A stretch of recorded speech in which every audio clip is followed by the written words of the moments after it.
peu par hasard, je crois. J'ai vu un reportage sur le Rwanda et je me suis rendu compte que je connaissais pas grand-chose à ce qui s'était passé durant le génocide en 1994. Et puis je me suis renseigné, j'ai lu quelques bouquins, dont un bouquin qui s'appelle L'éloge du sang, écrit par une journaliste canadienne qui est Judy River. Euh, et ça m'a vraiment, le sujet m'a vraiment passionné. Et puis j'ai aussi l'habitude de faire des romans à clé, donc je suis parti d'une base de la réalité pour créer une histoire, une intrigue avec pour fond le génocide rwandais. Très facilement finalement, parce que la responsabilité, il y a évidemment la responsabilité de l'auteur, mais il y a aussi la responsabilité du narrateur et des personnages. Alors évidemment, on peut jouer avec ça. Maintenant, c'est un sujet grave qu'il faut adresser de la bonne manière. Et décrire l'horreur, c'est peut-être parfois ce qui est un peu le plus compliqué. Choisir les bons mots, surtout les bons verbes et les bonnes ambiances. Donc j'essaye de faire au mieux, pour pas choquer les lecteurs, et pour restituer au mieux les témoignages que j'ai pu recevoir et tout ce que j'ai pu lire dans la documentation.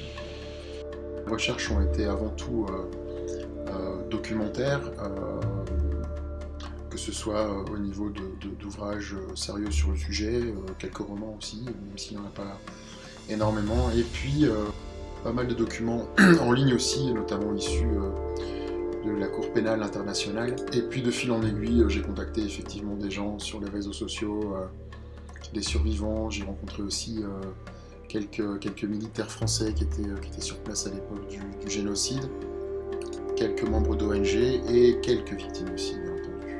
Je ne suis pas allé au Rwanda, en tout cas pas pour préparer le roman, donc pas du tout pendant le processus d'écriture, mais j'avoue que c'est un pays que je visiterai avec grand plaisir si l'occasion m'en est donnée.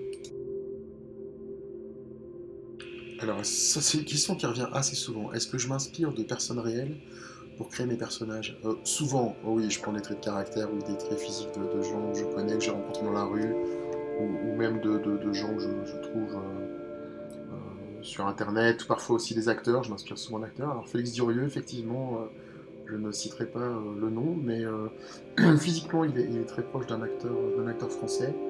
Et pour le reste, je crois que c'est un espèce de melting pot de gens que je connais. Évidemment, je me suis inspiré plutôt de militaires pour Félix parce que c'est un militaire à la base. Mais je vous invite à vite aller le découvrir en allant acheter sur Amazon Jane Acid.